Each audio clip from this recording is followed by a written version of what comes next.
Hello everyone, আসসালামু আলাইকুম। কেমন আছেন সবাই? আশা করছি সবাই ভালো আছেন। আজকে আমি আপনাদেরকে তৈরি করে দেখাবো বেসন। বাসাতেই তৈরি করে দেখাবো এই বেসনটি।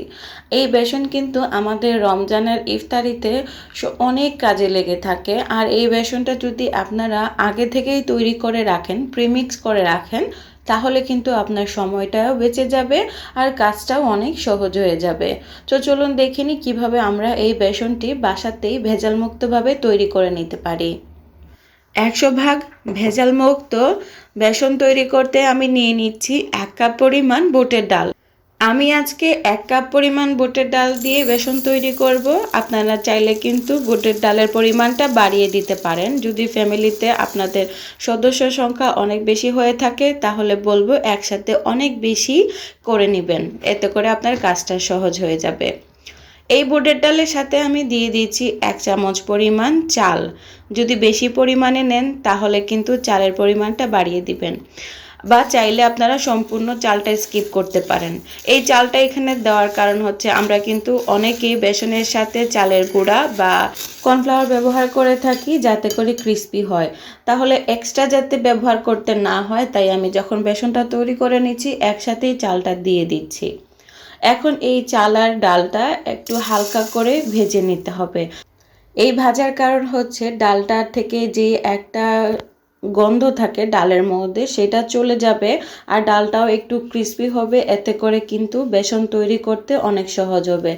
কড়াইটা প্রথমে গরম করে নিয়ে তারপরে কিন্তু আঁচটা একদম লোতে রেখেই ডালটা ভেজে নিতে হবে ততক্ষণ পর্যন্ত যতক্ষণ দেখবেন ডালের থেকে সুন্দর একটা ফ্লেভার বের না হচ্ছে। যখন এই ফ্লেভারটা বের হবে আঁচটা বন্ধ করে দিয়ে চালটা আর ডালটা একটা প্লেটের মধ্যে নিয়ে নেবেন। কড়াইতে রাখতে গেলে কিন্তু এটা আরও একটু কড়া হয়ে যাবে ভাজাটা, তো কড়া করে ভাজা যাবে না, একটু হালকা করেই ভাজতে হবে। তারপরে হচ্ছে এই ডালটা গুঁড়া করে নিতে হবে বেসন তৈরি করার জন্য। আমি এখানে একটা গ্রাইন্ডার ব্যবহার করছি। আর গ্রাইন্ডারে কিন্তু খুব বেশি একসাথে দিব না, কারণ আমার গ্রাইন্ডারটা একটু ছোট, তাই আমি অল্প অল্প করে দিয়ে মিনিটের মতো করে এটাকে গুঁড়ো করে নিয়েছি। তো এখন যে কাজটা করতে হবে আপনারা দেখতেই পাচ্ছেন, একটু চেক করে নেবেন কতটুকু গুঁড়ো হয়েছে। একদম মিহি করে গুঁড়ো করে নিয়ে তারপর একটা ছাঁকনির মধ্যে ঝেড়ে নিতে হবে যাতে করে আস্ত যে দানাগুলো থাকবে সেগুলো আলাদা করে নিতে পারবেন। আবার চাইলে আবারও কিন্তু গ্রাইন্ডারে দিয়ে গুঁড়ো করে নিতে পারবেন। তো আমি ভালো করে ছেঁকে নিচ্ছি। আপনারা চাইলে একটা কাপড়ের মধ্যে নিয়েও কিন্তু এই কাজটি করতে পারবেন। তো দেখতে পাচ্ছেন অনেকগুলো আস্তে আস্তে গুঁড়া বের হয়েছে, সেটা আলাদা করে নিয়ে আমি আবারও গ্রাইন্ডারে দিয়ে পরবর্তী যে ডালটা ছিল সেটার সাথে একসাথে গুঁড়ো করে নিয়েছি। তো এইভাবে করে আমি বেসন তৈরি করে নিচ্ছি। একবার এরকম ঝাড়া হয়ে গেলে আমি দ্বিতীয়বার একসাথে সবগুলো গুঁড়ো আবারও ঝেড়ে নিচ্ছি। এতে করে কি হবে, আর যদি কোনো কারণে আস্ত দানা পড়ে থাকে সেটা কিন্তু আলাদা হয়ে যাবে। তো ভালো করে ঝাড়তে ঝাড়তেই কিন্তু তৈরি হয়ে যাবে ভেজাল মুক্ত বেসন, যেটা দিয়ে আসলে আমাদের ইফতারের অনেক কাজে ব্যবহার হয়। তো দেখতেই পাচ্ছেন আমার 1 কাপ দিয়ে কিন্তু অনেকগুলো বেসন তৈরি হয়ে গেল। এখন আপনি চাইলে এটাকে মাস জুড়ে সংরক্ষণ করে রাখতে পারবেন, আবার চাইলে প্রিমিক্স করেও রাখতে পারবেন। তো আমি আজকের এই বেসনটি আপনাদের প্রিমিক্স করে দেখাবো, তাহলে কিন্তু রোজার সময়টাও অনেক বেঁচে যাবে, কাজটাও অনেক সহজ হয়ে যাবে। তো আমি এই সবগুলো বেসন একটা বড় বোলে নিয়ে নিচ্ছি আর দিয়ে দিচ্ছি 1 চামচ পরিমাণ হলুদের গুঁড়া, দিয়ে দিচ্ছি 1 চামচ পরিমাণ জিরার গুঁড়া, তারপর আমি দিয়ে দিচ্ছি 1 চামচ পরিমাণ মরিচের গুঁড়া। এটা কিন্তু পাপরিকা পাউডার, ঝাল মরিচটা না, আপনারা চাইলে এখানে ঝাল মরিচটা ব্যবহার করতে পারবেন। তারপর দিয়ে দিচ্ছি 1 চামচেরও কম পরিমাণ বেকিং পাউডার, আপনারা চাইলে এখানে বেকিং সোডা ব্যবহার করতে পারবেন, তবে পরিমাণটা কিন্তু অর্ধেক হবে। আমি যেই পরিমাণটা দিয়েছি সেই পরিমাণ অনুযায়ী কিন্তু আমি এখানে বেকিং দিয়েছি। আপনারা যদি আরেকটু কম ব্যবহার করেন তাহলে কিন্তু আরেকটু কম দিবেন, বা যদি বেশি করেন তাহলে পরিমাণটা বাড়িয়ে দিবেন। এখন সবগুলো উপকরণ একসাথে ভালো করে মিশিয়ে নিচ্ছি।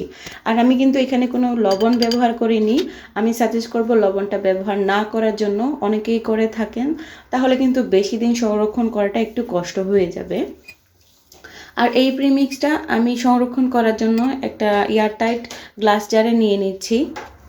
আর এই তো তৈরি হয়ে গেল আমার রমজানের জন্য প্রিমিক্স বেসন।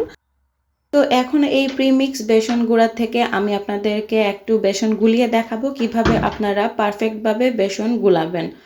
তো আমি এখানে কয়েক টেবিল চামচ পরিমাণ নিয়েছি, খুব বেশি নিচ্ছি না, একদম অল্প করে। তার মধ্যে আমি অল্প করে দিয়ে দিচ্ছি লবণ, আর এখন একটু শুধু পানি।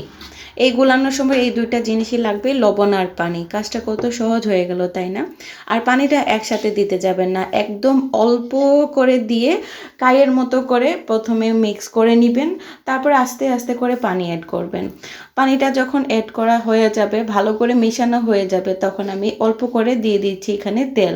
তেলটা দেওয়ার কারণে কিন্তু সুন্দর একটা কালার আসবে। আমি হাত দিয়েই তৈরি করে দেখালাম, সহজেই কিন্তু তৈরি হয়ে গেল একটা বেসনের ব্যাটার। আর এটা কিভাবে পারফেক্ট হবে সেটা বোঝার জন্য একটা আঙ্গুল চুপিয়ে রাখবেন, দেখবেন আঙ্গুলটা ভালো করে কোট হয়ে যাবে, আর আস্তে আস্তে করে ড্রপগুলো পড়তে থাকবে। শেষের দিকে ড্রপগুলো পড়া বন্ধ হয়ে যাবে, তখনই বুঝবেন আপনার ব্যাটারটা কিন্তু পারফেক্ট হয়েছে।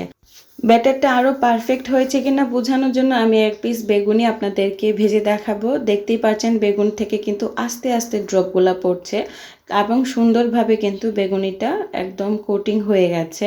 তো বুঝতেই পারছেন কত পারফেক্টভাবে কিন্তু আমার আজকের এই ব্যাটারটা তৈরি হয়ে গেছে। আপনারা চাইলে কিন্তু এইভাবেও এই ব্যাটারটা রেখে দিতে পারেন নর্মাল ফ্রিজে, 5 থেকে 7 দিনের জন্য ভালো থাকবে। তো এখন আমি আপনাদেরকে ভেজে দেখাচ্ছি ক্রিস্পি ক্রিস্পি বেগুনি। রমজানের ইফতারে কিন্তু আমাদের যে কয়টি আমরা রেসিপি তৈরি করে থাকি তার মধ্যে কিন্তু বেগুনিটা অন্যতম। আলু চপ, বেগুনি, এগুলাতে কিন্তু বেসনের ব্যাটারটা খুবই প্রয়োজন। তো আশা করব আপনারা আগে থেকে এগুলা তৈরি করে রাখবেন, এতে করে কিন্তু আপনারা আপনাদের কাজগুলো অনেক সহজ হয়ে যাবে এবং সময়ও অনেক বেঁচে যাবে। তো আশা করব আমার আজকের ভিডিওটি আপনাদের কাছে ভালো লেগেছে। ভালো লাগলে অবশ্যই আমার চ্যানেলটি সাবস্ক্রাইব করবেন, লাইক করবেন, কমেন্ট করবেন, বেশি বেশি করে শেয়ার করবেন। আজকে এই পর্যন্তই। আল্লাহ হাফেজ, আসসালামু আলাইকুম।